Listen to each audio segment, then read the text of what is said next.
Hello, everyone. Hello, Debbie. Hi, Ivy. Hi. Well, thank you for taking out this time to, have this conversation with me. For everyone out there, we would like to say hi. We would like to say, hope you're holding up this second leg of this lockdown. It's not as easy as we thought it would be, but we just have to keep on keeping up the high spirits and just keep going. All right. Yeah, So fantastic. So I have the beautiful Debbie Akwara with me. That's my guest speaker today. And I'm just going to tell you a little bit about her. She's Nigeria's premier customer experience expert consultant. She's the CX queen. That's her other name. Okay. She's the founder and principal CX consultant at Niche Customer Experience Consulting Firm, Nigeria's first boutique CX management consulting firm, and the convener of the CX West Africa Summit. Debbie has over 18 years of experience delivering CX success for local, Pan-African, and international organizations across telecoms, financial services, technology, health, entertainment, religious, education, and manufacturing sectors.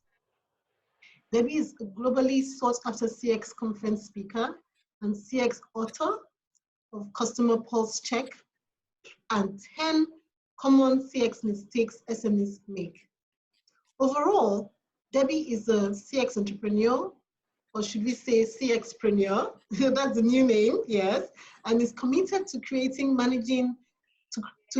committed to creating, managing products and services and platforms that will grow businesses across West Africa, one customer experience at a time. Wow, Debbie, you've been fantastic in this field, and it's amazing, to also have worked with you as well in this area. So, can you tell us more about you that is not in this bio? Because I know there's more about you. That's not on there, right? Yes. Right. Okay. So my life is pretty basic. Beyond what I do now in the customer experience space, I'm a mom. That's my most treasured role. I have an adorable 9-year-old who's more than a mini me at this point. And I always say to people that if this is anything like what I was when I was young, I owe my parents a lot of apology. I tell you. I've really been a handful.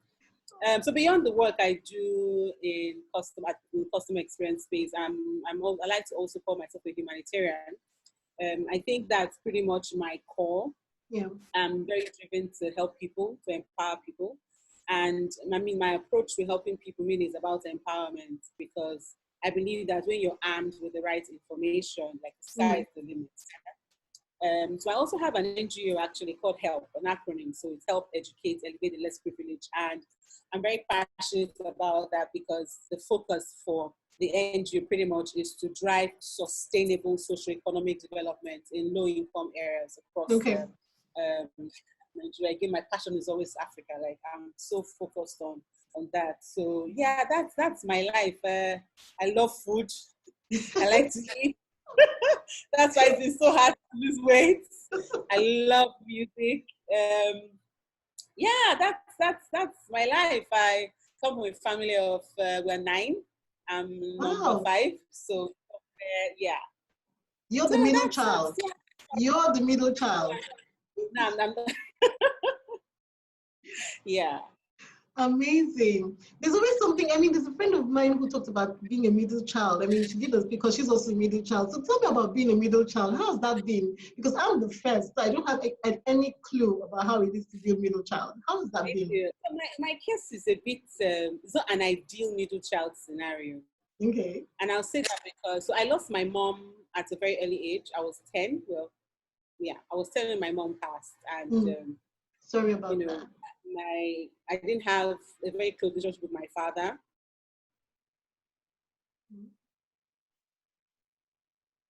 Who remarried stuff. So I basically tried to figure out life on my own.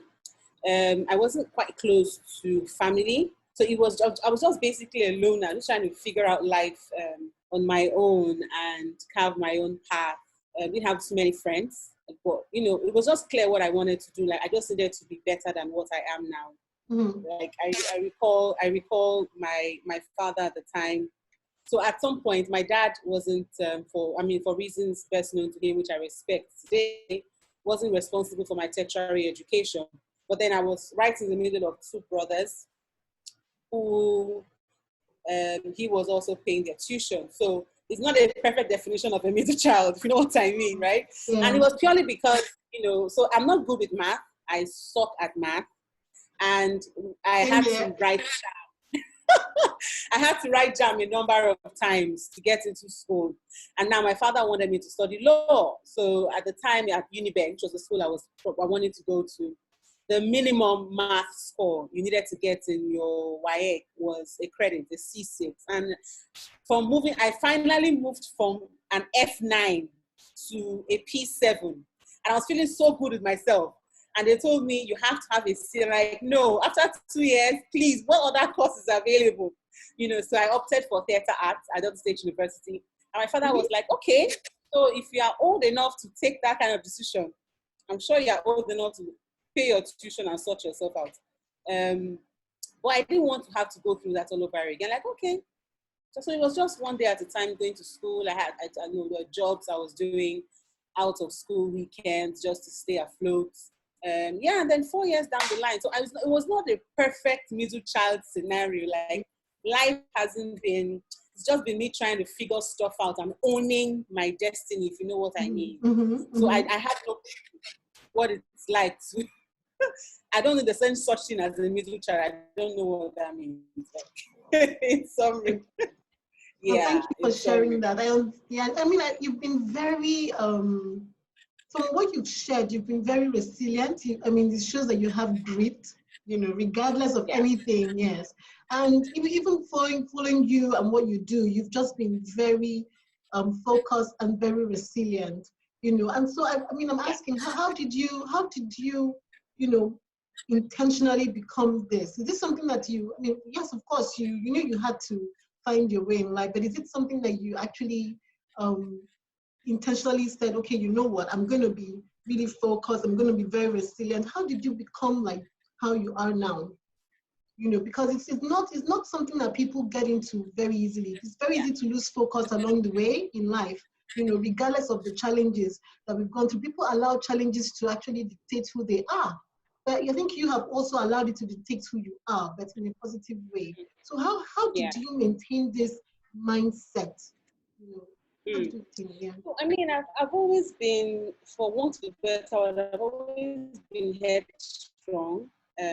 Like if I want something, I get it. And so I was one child that was tagged by my dad as the no good, for want of a better word, because like what good can come out of you, right? So it was important to me to prove that I was the best thing that could have happened. It was very important to me to prove that I can be somebody, right? So I remember finishing secondary school at the time, and of course, finances were not really coming in. There wasn't that much support. So I took on a job as, like, I don't know how to explain, thinking about it now, I've always been that person to take charge, I have this save the world attitude. If I have my way, I want to help everybody, right? But I feel that to be that, I have to be a certain type of person. So when I'm doing things, I see it as being bigger than me. You know what I mean? Yes. So telling me that, nothing good can come out of you, it's like, are you joking? I will prove you wrong, right? And that just gets me going. I remember then even my one of my aunts who, all of my siblings, when they get into school, she was very supportive. My mom was very big on real estate back in her village, somewhere in Akwara in Delta State. And my sister was responsible for all of those things. So at some point, we just generally would tilt to her for financial support and things like that. And then she heard that I'm now in university. And she starts to get angry. And I'm like, I don't understand. Why are you getting angry? Do you understand? And I'm like, okay, I don't want a dime from you. Like, I'm that kind of person. I was like, you know what? I don't want a dime from you. The next time you see me, I will be done with university. And I kid you not, that was the next time. She's like, you saw me? And then, so when she found, and to be honest, thinking about it now, that's what actually happened. After that encounter, I cut off from her. And the next time she saw me, I was done with university, and I got a job with a bank. So I was already working. I was a banker, right? So it was like, what do you have to say to that now? Like, I'm just that kind. Do you understand? I'm just, even my father used to say stuff like, what are you doing with theater arts? What's that going to get you? My father was a banker, right? So when I finished school and then I got a job as a bank, he was speechless, right? Because, and I'm like, so is the job on now? Like, and that's what really drives me. Like, if I feel this is what I need to do, even if the world is telling me no, because I know I have this history, because I know I will make sure I get it done. And here's the thing, I don't do these things because I want the accolades for myself, right? I do these things because it empowers me to empower people. Yeah. Because everything, when I have a chance to mentor and coach people now, and I do, ladies and guys, I don't discriminate. I tell you, look, I will not, my approach to coaching and mentoring is different. It's not the conservative way of sitting down, trying to make you navigate what you, I'm like, are you kidding me? What is this going, like, it's hardcore. Like, wake up, why are you sleeping? What's going on here? So my approach is completely different because I had the radical approach to it as well, I guess. So yeah, that's it. It's just thinking about it now. This is the first time you're talking about it, and I'm actually thinking back, like, okay, that's the journey.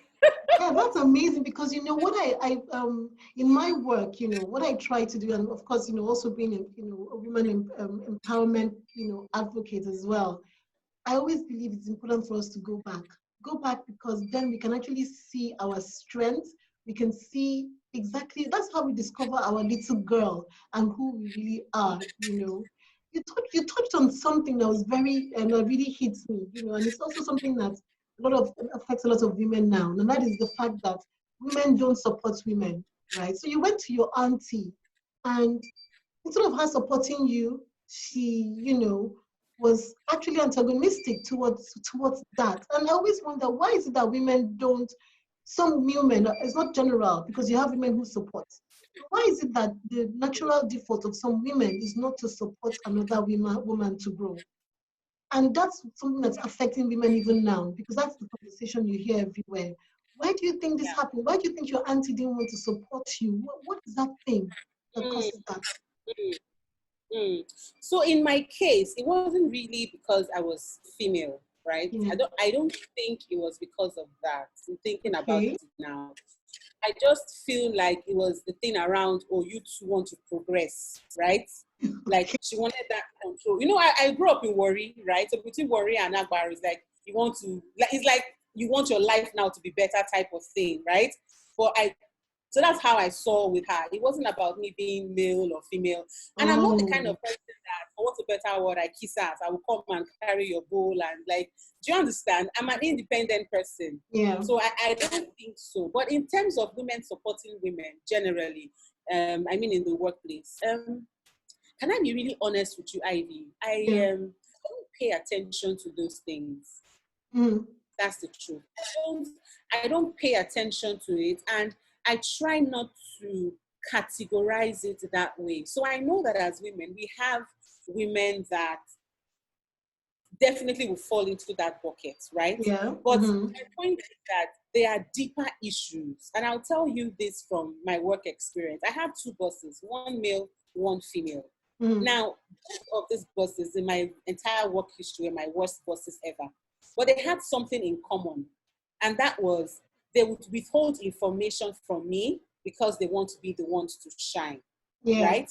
Now, I think, and I'm saying this using both sexes, both gender, because there's a deeper conversation. I don't think it's about being a man or a woman. It's about the person. The individual. Like, what are your demons? What are you dealing? Because it's a kind of sick. And I've also had bosses, again, two people that I've worked with. I mean, one of them, I preach about her everywhere I go. Yes, I do. Also a woman, right? And in my entire career, I call her the only boss, I describe her as the only boss I've worked with.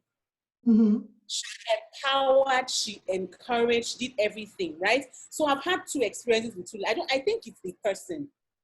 If you have insecurities, I can't help you there. True. So if you think I want to shine, and again, that's where it comes from. If I show you the way, then you now be the one to take the shine. But it's really not about shine. So if you are not a selfless, helpful person, you will have that problem, whether you are male or whether you are female. Yeah. It's just that unique. I think if we were to take a statistics, the way men are configured, they're like easygoing, what's up, what's happening, yeah, whatever, life goes on, let's hang out, still happy, right? But women, we are with home, right? Especially in dispensation where women are stepping, well, I'm sorry, I stand to be corrected, where we have men today who are becoming women, right?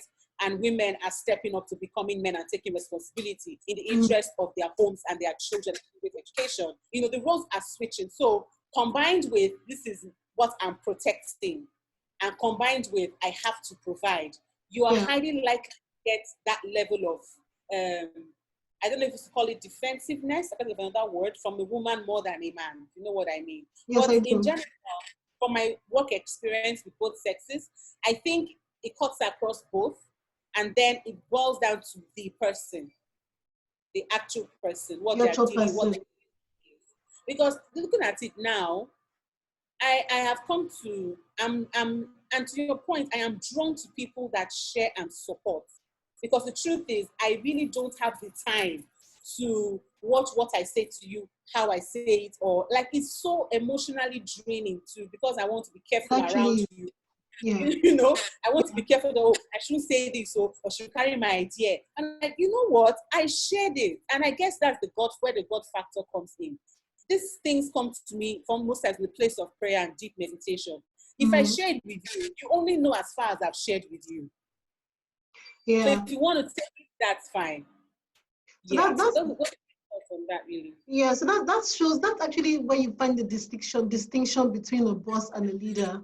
Because the leader leads, knows the way, shows the way, and also is ready, you know, to let everyone around him or her grow. But then the bosses are always different. The bosses are more territorial, you know, they don't want anyone to, you know, to be seen as, you know, doing more than them, you know, And so that's why even as leaders or bosses or managers in organizations, it's important that they also have the training, the leadership trainings, open up their mindsets, you know, to understand exactly how to lead, you know, their team members. Yes. Wow, that's another conversation. Thinking about it now, to your point, difference between a boss and a leader. Because I remember when I moved from banking to telecoms, right? I already had a type of leadership style I was exposed to. And then I go to an organization where I am building my direct reports to run things. And I have a philosophy that if my team cannot function when I am absent, then I have failed as a leader. Exactly. That is the kind of leadership that I have. Now, for someone to tell me that I cannot be confirmed after 6 months because they don't see me, they don't hear me, right? But my team is meeting the expectations. That's you leadership. Get my point? So culture is that if there's a task, I don't show my direct report because I want to be the one to go present it and shine. You That's understand? leadership. So there's so many factors that are this behavior, which is why I don't like to pin it down to sexes, because it may just be the kind of company that you're working in. And it may also be that, hey, you've been beaten before. Someone did this to you before. So there are a lot of factors that play in. But I mean, I try not to tie it to, this particular thing, right? Even though the way we are wired as women, we might react a certain way to these things, but it happens to everybody. Okay, so thanks for that. I mean, you've actually touched exactly what I also feel, you know, is the reason for this. And so this brings me to the next question in the workplace as well, because you've worked in it extensively, and also for that emotional support. What do you think about having like counseling, counseling sessions this time around, intentional for leaders and also for people who work in organizations, because people always feel that you have to separate your personal life from your professional life. But I believe that they're intertwined somehow. And so when you leave your house and you go through that traffic and get to work, you're really not living those personal challenges. You also Yeah. need, but you see, you need someone to be able to see, identify. So maybe a leader who's emotionally intelligent, or even who discovers that, okay, I've observed this person and there might be something that's not very okay. Let's see if we can give that person counseling, because people need help. Sometimes they don't realize they need help, but they do need help, in the workplace as well, to balance both things so they can perform, better. So what do you think about that? Most organizations don't do that here in Nigeria. They don't even care, Because they don't know the value. And I think what opened my eyes to leadership, right, was my time doing an MBA program at the Africa Leadership University School of Business. Mm-hmm. Now, because the leadership MBA, one of the things I learned at that school is that leadership, there's a V3 model to leadership, right? Mm-hmm. There's vision, there's value, and there's virtue. So which means that as a leader, it is about you. It is not about the workplace. It is, and I believe that so strong. The people who have had the most impact in my life as my leaders are people who had these three virtues, who had these three leadership components: value, vision, virtue. And virtue. If you are lost as a person, you can't be a leader. So the place of counseling helps you find yourself. It's very important. In my opinion, nobody has any business being in senior executive management leadership without these three, in my opinion. Because here's the thing, you're not expected to do the work. You're not expected you're expected to focus on strategy and leading teams to achieve great results, great outcomes, feel good about themselves, drive change, drive growth, drive culture. You can't do that if you're focused on just operations and work. You have to focus on people. We don't embrace counseling a lot because there's also that thing around, there's a God factor. No, I think when I turned 40, I believe that I began to know. That's when I started knowing myself. I'm not going to lie to you. I started knowing myself when I turned 40. I think the same thing here. I spent a lot of time in what I call the dark room. When in photography you watch negatives. I spent all my time in the dark room, and I took a step back to understand my style. And I came to the point that because even in my days to accuse Debbie, you are too much of a past. People can predict you too much. You can react. You are but hey, that's who I am. And guess what? That person that I am is attracting certain people to me. Because they understand that. So if you tell me as an organization, I've had where they tell me, go and sack people, right? I will just go there and go sack people. I remember a job I took on, and my first task was to fire a manager. This was a manager that had worked for less than 6 months. Right? 6 months. So because I have after CX, I moved into HR and training for a bit before coming back into customer experience. And I knew that, okay, in as much as I am passionate about, I hate firing people. I hate it, right? I had to find, but then it's a business, so decisions have to be made. But I had to find an objective way, devoid of my emotions and how I felt, to address the issue. So what I did was I asked HR, what's the policy when someone is doing poorly? Okay, they have performance improvement plan. They have all of that. There's appraisal. Have appraisals been done? They said never been done. They just take bits and pieces of complaints to work with. Okay, so I met with the guy. I had to sit down with him, and I said, I make a recommendation. Look, yes, we will fire him, but we need to follow the process, right? They were not defined. These KPIs, job description, were not properly defined. It's just a case of he should know what to do, right? So I took that I spent my time to design his KPIs, job description, and I said, this is the period. It was in between a major, like halfway into customer cycle, like we will call it, right? Mm-hmm. And if you're going to replace an operations manager at that point, it will highly likely negatively impact the business. Mm-hmm. So I made a case for, yes, we will change him, but this is the critical whatever. That was one. And secondly, from a HR policy perspective, we have to follow the policy. So now that we know there's a weakness, put him on an improvement plan. Exactly. I will work with the point around counseling.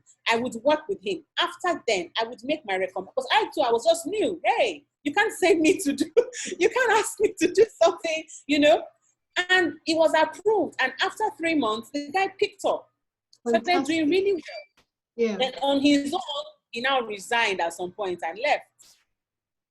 So that counseling, it's not somebody's not doing well, sack the person. There are so many things as a leader that you should note. Is this even his area of strength? Exactly. As a leader, is he better at something or is she better at something else? You should know. Absolutely. If you don't know, then you're not a leader. You're a supervisor. You're a boss. There's a difference. There's a difference. If you want to carry the title, take the responsibility.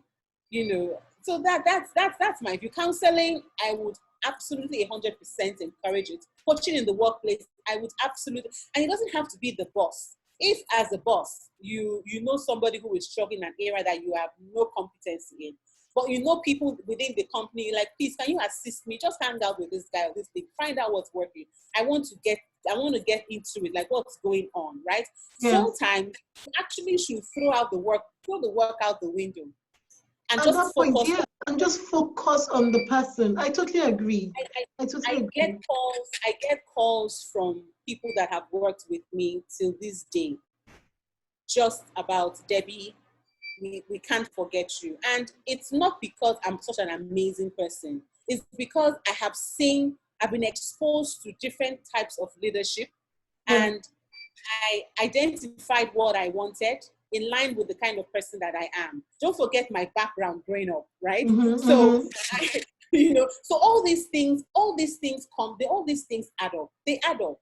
Yeah. Even when you say it's such a bad leader, go check. Why is the person a bad leader? There's always a reason, and I really like what you've shared, because I'm so big on leadership, and I understand that that people. My mentor John Maxwell, says that people buy into the leader before they buy into the vision, really.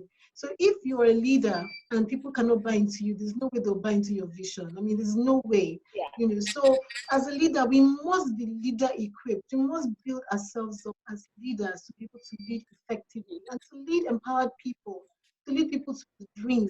And it also goes beyond just the work. The person doing the work is a human being, and you have to find ways of building that person up, even if it means going personal to an extent. And I like what you said. If you're a leader and you feel that you're not equipped to be able to counsel someone, but you believe that this person does need this intervention, then it's important to channel it through the right channels. Yes, I've done that with a lot of people before in my leadership roles, and I've seen the improvement. I'm equipped to counsel and even coach, and I've seen the improvement, and not just in their work life, but also in their personal lives as well. So I think that this is the topic that we will go into seriously, for organizations, but I think it's very needed. Okay. And that's culture is built on that. If you ask me, you can find your culture. You want to be forgive me, my space is here. So you want to drive a customer-centric culture, like we call it. If your leadership sucks, I'm sorry. If your leadership is a bag of issues and self-esteem issues and power drug issues, I'm sorry. You have to get your leadership team together. Exactly. That's the core. Exactly. Yeah. Exactly. Wow. Well, I'm happy you're the forerunner in this walk, in this fight, in this revolution. I call it a revolution, and we're definitely behind you in this work, because it's something that needs to be done. So we're cheering you on, and we're right behind you. Yes. Yes. Okay, so Debbie, how's it been this pandemic season for you? I mean, we're in a lockdown. I mean, how has it been? You know, have you been able to Ah, manage your daughter, yourself, the close spaces? You yeah. know, how has it been? It's uh it's been a bit of a roller coaster if you ask me. Mm, I've basically just been taking it one day at a time. So somewhere in my head, I'm now an entrepreneur. So I've been doing this for 2 years and literally no work, no pay. yes. So I'm also thinking, hey, we have to get money in. There has to be food on the table. We can't do this, we can't do that. Mm, And I'm trying to distance myself from thinking about what can I do to make money, and also try to figure out I need to be calm, to spend a lot of time praying and figuring out what's the blueprint for my business for the yeah. next season. So I've Mm-hmm. just been in between those two weeks. I have the days I'm like, you know what, let me just rest and watch movies. And then I'm watching movies and I'm like, okay, should I be watching movies or working? And so it's all that tension. I have the days where I'm in control. I have the days when I'm not in control. I'm just a mess and I just eat because my kitchen isn't far away from the Tell me living room. about it. And then some days I'm like, okay, strategy, this is it, Mm, you know. mm, So I think for me, I've just taken it one day at a time. okay. I've spent not as much time as I would like praying, but there's been it's been interesting. It's been Yeah. interesting reading a lot of materials. I've had to streamline on what I read because focusing on the negative news the whole time, I think that also started to affect me. When I focus on number of cases has gone up, this is happening, they're Yeah. doing this, they're doing that, and that also started to affect me as well because so at Mm-hmm. the point I don't okay, you know what, I'm not reading any more news about COVID. Maybe once in 2, 3 days, I just go catch up what's going on, and that's What's it. going on? Uh, and you A pick the lot of sources webinars as going well. on. Exactly. So a lot of webinars going on, thought leadership, leaders sharing their thoughts and all of that. So I just, pick and choose what I surround myself with. And in my area, I'm like, what do businesses, how can I help? Even though I have to stay in my home, how can I help? So I think in trying to create content to help businesses retain customers, that has also helped me find some peace Mm-hmm. Mm-hmm. and some calm. So, we recorded the session with you as well. Like those things just get me going before I know, time is off, Yeah. and time is gone and all of that. So it's been interesting. One day at a time, one task at a time, Well, one meal at a amazing. time.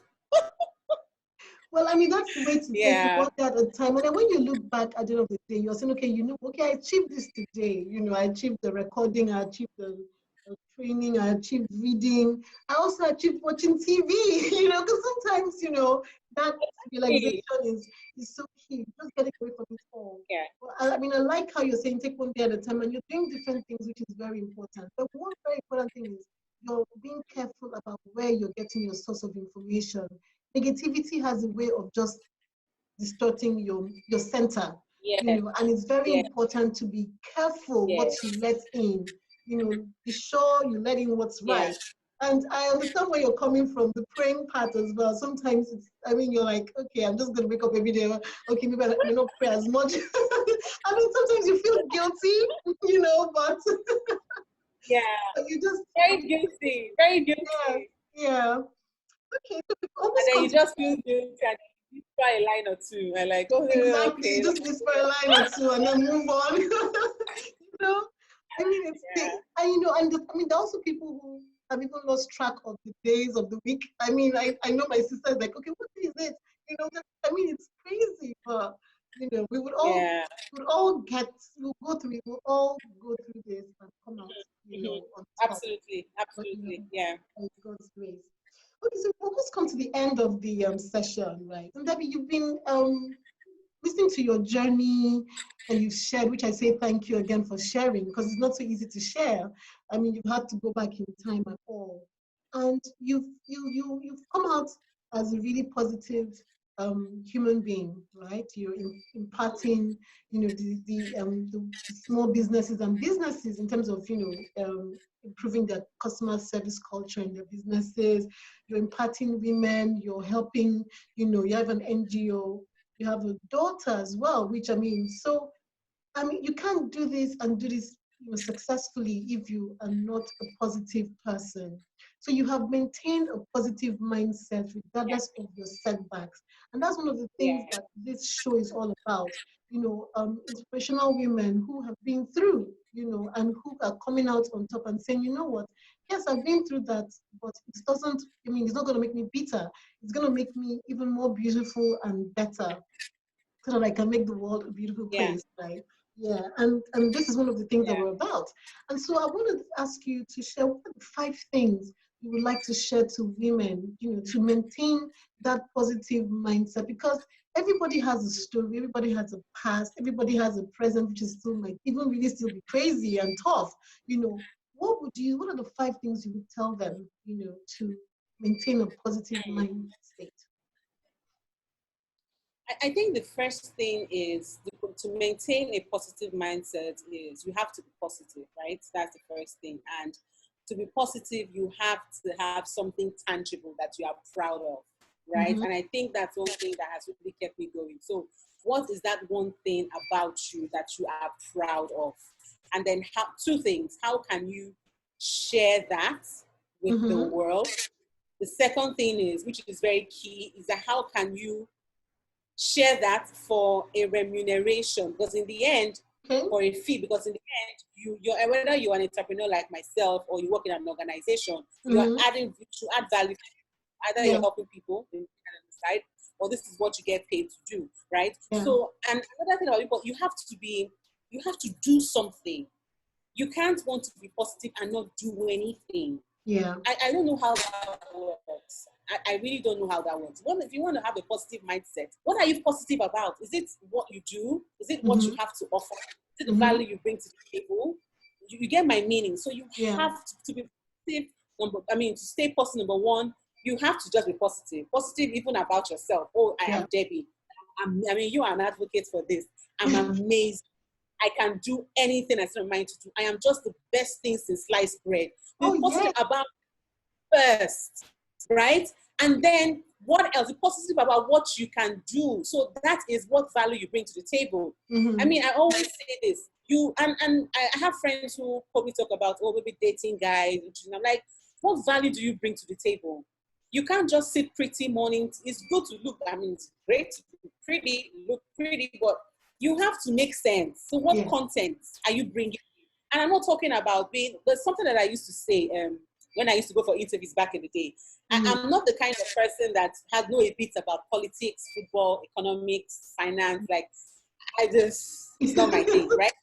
But there was something I used to say in job interviews. I remember I said this at a TESOL when they asked me, I said, I may not know about, say, but you don't know about telecoms. So why do you want to move from banking to telecoms at a manager level? And I said, here's the thing.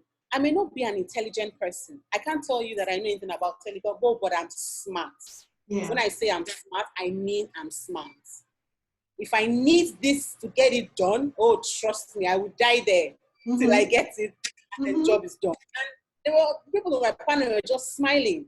So I knew that was my competitive advantage. What's your Advantage. competitive advantage? Very important. So for you to be positive, stay positive, be positive, have the competitive advantage. What value do you bring to the table, right? Mm-hmm. Another thing I would say is to be positive, don't feel bad about your flaws. Don't Mm-hmm. ever. Now, even for me, I tell myself this thing every day. Don't feel like because I don't feel bad. Sometimes I really do feel bad about my flaws. I actually do. But I'm Mm-hmm. like, you know what? I will make it work. I will make it work. You just Honestly, have to make it work. I will make it work. So your flaws are flaws for a reason, right? Your flaws are flaws for a reason. And if you focus too much on your flaws, it now becomes very obvious to everybody else. Yes. But if you in owning your flaws and making it work, guess what you're doing? You're masking those flaws. So people don't see them at all. What else I would say about being positive is just what drives you as a person? What's your purpose? Purpose for me is, in fact, that should have been number one on my list. Now, people think purpose is complicated. You have to hear a voice from heaven that says, go ye. That's your purpose, right? But your purpose is living everyday life beyond yourself. That means I different like things for that. different. Yes. It means, so there's no special time where you know your purpose. No. Your purpose today, if today I walk out, like I'll give an example. There's a guy who does my hair, comes to my house to do my hair. His name is Tony, right? Yeah. And I sent out a broadcast 2 days ago, and he responded yesterday to say, "Oh, thank you, ma, for the message."